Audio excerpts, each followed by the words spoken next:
maraming salamat po sa pagpunta niyo dito sa ating outlet sit. And I know hindi pa sa inyo bumibili pa, but we're starting our program now. And magandang hapon sa inyong lahat. Siyempre, hindi kumpleto ang ating celebration kung walang Reyna na dadating dito sa ating outlet sit. Kaya naman, we are being honored to join by a woman who is not only a beauty queen, but also a beacon of strength and courage. Mga Cabragais, yes, Cabragais. Let's all give our loudest cheers and warmest welcome to the one and only, our newest Miss International Queen 2025, and Patricia Lorenzo Diaz. And also the National Director of Miss International Queen, Sir Tay and Benza. Hello, good afternoon, flowers for Miss Anne. Maraming salamat po. Ayan, Sir Tay and Miss Anne, bati mo na po tayo sa ating mga manonood kayo. Hello po, good afternoon po, and thank you for supporting Miss International Queen Philippines. And of course, our newly crowned Miss International Queen Philippines 2025, and Patricia Lorenzo. Sir Tay and Miss Anne, pabati na po ang ating audience. Hello, hi, and mabuhay, Pilipinas! Grabe. Ayan, parang kailan lang, di ba? And then I'm here sa Bragaris. And hello sa lahat ng sumusuporta sa Miss International Queen Philippines and also sa Bragaris. Kaya sabay-sabay tayo mag-walk with. Thank you so much, Miss Anne. So of course, we want to congratulate first our Miss International Queen, Anne Patricia. And also, just to share, we go way back naman ni Anne Patricia nung nasa Showtime pa tayo. And of course, kay Sir Tay, congratulations! Okay, bell na. No, bell na po yan for our time. But of course, congratulations to Sir Tay and Desha for executing a very powerful and beautiful beauty pageant ng Miss International Queen. Sir Tay, congratulations. But I want to ask Sir Tay, this is the first time kasi the National Director si Sir Tay and Densha and partnering with Jojo Bragais. Sir Tay, kamusta naman ang naging partnership natin with Jojo Bragais this year? Sobrang overwhelmed pa din hanggang ngayon kasi for 3 years, Jojo Bragais is a part of Miss International Queen Philippines, and during my time as International Director, talagang hindi dalawang isip Sir Jojo na sumuport sa MIQ Philippines. So it's forever partnership for MIQ Philippines and Jojo Bragais. Yeah. Yes, thank you so much, Sir Dino. So, we always support our trans pageantry kasi palagi nababanggit sa amin ni Sir John na the trans community is very important and very valuable sa aming kumpanya dahil ang Jojo Braga is very supportive din po ang ating mga queens dyan. Kaya naman, we give back to them by supporting them through the Miss International Queen pageant. Ayan. For Anne Lorenzo naman, syempre, of course, we want to ask, Anne, how was your experience? Fresh na pagkapanalo ni Anne. So, 3 days ang nakalipas pero nandito na siya sa atin. Maraming salamat. And so, ano ang pakiramdam na ikaw na ang pinakabagong Miss International Queen 2025? Ayan. At first, hindi pa siya nagsisink in. Parang gumising ako sa umaga, parang okay, it's another normal day, ganyan.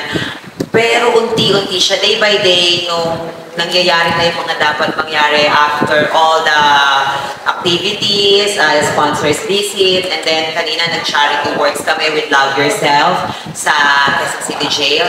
Ayan, sobrang happy and nafe-feel ko na yung pagkapanalo ko na ng Miss International Queen Philippines, not because I have crown on my head, but because yung purpose ko na lang. So I'm very happy. And now, I want to ask, because we're celebrating our 12th anniversary now sa Jojo Bragais. And I want to ask, Anne, paano naging part ng journey mo ang Jojo Bragais? Yung pageant journey, and now, you have the national title now. The first time ako nakasuot ng Jojo Bragais shoes ay yung eksaktong shoes na yan na suot ni Mia Woodruff. That's the shoes na unang-una ko nasuot noong 2015 when I was competing as Amazing Philippine Beauty, and nanalo tayo doon. And then at that time, sabi ko, ang sarap naman itong ilakad, and then ang sexy-sexy niya sa paa. And then after noon talagang sobrang supportahan ko na parang never na ako nag-shoot ng iba sa lahat ng pageants na sinalihan ko kami Jojo Bragais. And until sa last pageant ni Anna, Miss International Queen, Jojo Bragais ang ating sapatos, which is the fuchsia pair. Ayan, Sir Ting, I'd like to ask also your thoughts sa ating bagong pair na fuchsia sa Jojo Bragais. And naging ito ang binigay na official footwear ni Sir Jojo sa atin. At ito ang kauna-unahang pagkakataon na nilabas to sa banda at saka natin i-present ito sa ating mga audience. Kaya nga po ako excited kasi actually this is also my first time to visit the Jojo Bragais flagship store. So kailangan po natin supportahan of course si Sir Jojo and to campaign this newest product which is the fuchsia po. And looking forward for Anne. Yes. So pressured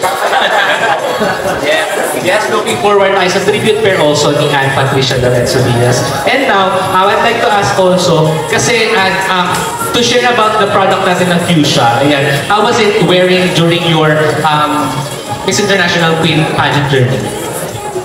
First, sobrang cute and very girly, babaihan ng kulay because it's pink and inspired on the transgender flag. So, unique siya and I'm very happy na sobrang sarap na ilakad na execute ko yung mga dapat kong gawin during the swimsuit competition and nakasayaw tayo, di ba? Nakita niya, nahataw natin at naisayaw natin during the production number using the fuchsia Bragais shoes. So, sobrang sarap niya gamit and I'm very happy that finally that we have shoes that really made for a transgender.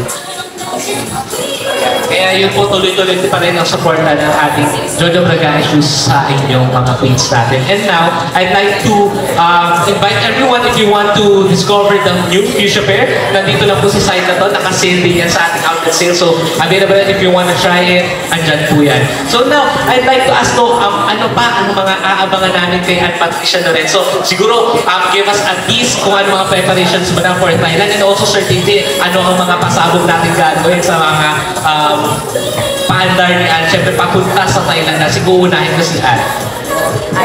Yesterday, para me and Sir Tay talk about the plans and my strategy, the colors of the gown.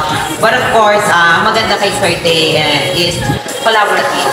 Yung idea ko and then his idea is, pag pinagsama, I'm pretty sure that Philippines will maybe possible get the fourth round for the Miss International Philippines because I really trust the organization. I know that Sir Tay will do his best and dadali niya ang Pilipinas sa magandang joining ngayon sa Miss International Philippines. Teachers for the upcoming preparation. Abangan niyo po, 4 weeks na lang naman. 4 weeks lang yung preparation namin kasi we're about to fly na po yung Thailand. So 1 month kami doon. So yung support po napaka-importante para sa ating bagong Thailand. Yeah. So yun po. No? So again, maraming salamat po. And thank you for supporting our newest queen, Anne Patricia Lorenzo. And Sir Jojo Bragais. And ituloy na po natin. So ano pa yung mga inyong, if you like to promote your social certain also upcoming events, baka meron tayo? Yes po, may mga TV guesting po si Anne Patricia. Opo, so yun po yung mga pina-finalize po namin. And the victory party will be having po this coming week po in Crystal Palace of Makinig in the Sky. That's our newest event po in Tagaytay. Yes po, nagpunta na po kayo doon, no? Sa bago po natin venue.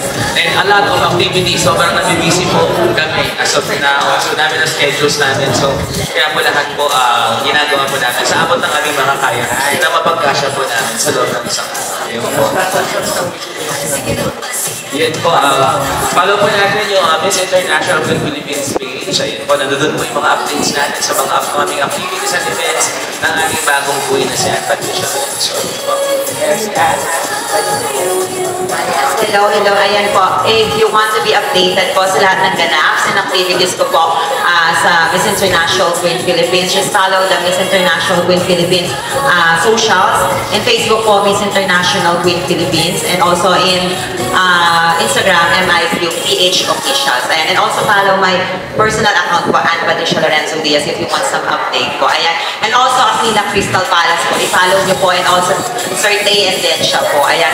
Diyan po, magpo-post po lahat ng updates. Hindi po namin pagdadamot yan because we want to share the journey and, the everything, the preparation sa inyo po. Maraming salamat. Very exciting ang maging journey niya and very short na lang din pala for 4 weeks na lang preparation natin. But we're all rooting for you. We're praying for the best and certainly sa inyong dalawa po at para maging successful ang aming run for Miss International Queens sa Thailand po. Maraming salamat. And of course, we'd like to invite you all hanggang July 17 po tayo. May anniversary outlet sale here sa Jojo Bragacious. We're also having different beauty queens and kings na pupunta po sa atin simula today hanggang 17 po. I-check niyo po ang lineup natin ng guests on our social media accounts, Jojo Bragacious, and of course on Instagram, Jojo Bragacious. Maraming salamat to Anne and Sir Tim. Palakpakan po natin si ating Miss International Queen Philippines 2025 International Director, Sir Tim and Tesha. So you have the chance to take a photo also with Anne Patricia and Sir Tim, but I think some of the press can also ask questions for Miss Anne Torres or Sir Tim. Pwede rin po tayo. Thank you so much po! Para may picture ba muna? O